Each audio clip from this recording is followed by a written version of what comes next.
Hello guys, I hope everyone is fine. In this video we are going to talk about virtual functions. As you know, base class pointer has a special property. It can point to or hold the address of an object of the base class.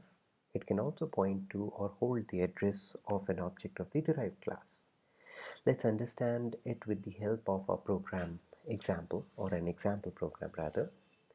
My file here is going to be called poly3.cpp. We're going to keep the code simple. I'm going to have one base class and one derived class, thereby inheriting from a single base class, which is in turn single inheritance. So let's start. I'm not going to have any data members, and I'm not going to have any member functions except for one, which simply prints out that it's a base class or it's a derived class, depending on the class that we're dealing with.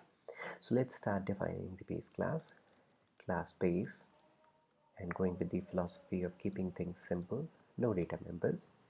In the public section, I'm going to have a function called fun, which simply prints out base class. And change the line. Let's define the derived class now. Class derived, which is publicly inheriting from the base class. Let's have no data members. Let's make a public function. Now this function is also called fun, and let's print out derived class here.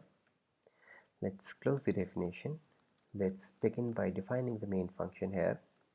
In the main function, I'm going to create a pointer called ptr of the base class. Now before we do that, let me also create an object of the base class, and now I'm passing it the address of the base class. I'm making the base class pointer point to the base class object. Now when I call this function fun, it is going to execute the base class function. Let's quickly check that. So let's compile it. G++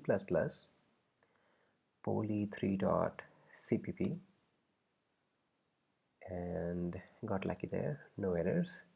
Let's define it. So it's saying base class. Now we don't want this behavior. We want that when my base class pointer points to the base class object, it should run the base class function. So it should print base class, and when the same object points to the derived class, or when the same pointer points to the derived class object, let me create an object of the derived class, call it obj1.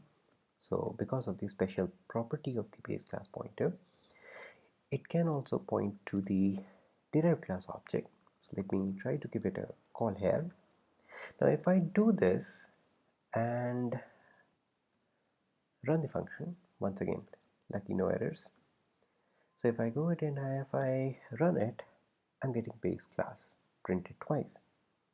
Now this is not what we expected. What we expected was when my base class pointer pointed to an object of the base class and I called the ptr fun function, it should print base class, and now obj1 is a derived class object. Now when my pointer is pointing to the derived class object and I'm calling ptr fun, it should have printed derived class, but this is not something that happens. So how do we overcome this? We overcome this with the help of a virtual function. What we do is we add the keyword virtual before the function in the base class, virtual void fun. Let's compile and run the program again. And yes, this is what we wanted. So virtual function, in a sense, makes sure that whenever I have a function by the same name in the base class as well as in the derived class, and my base class pointer is pointing to my base class object, and I give a call to that function, it will run the base class function.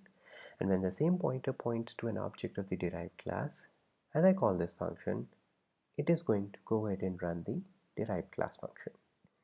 By the way, this virtual keyword is interchangeable, so I could write virtual void as well as void virtual. Let's clear the screen up.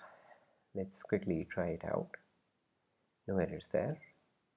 So you can interchange, you can call it void virtual or virtual void.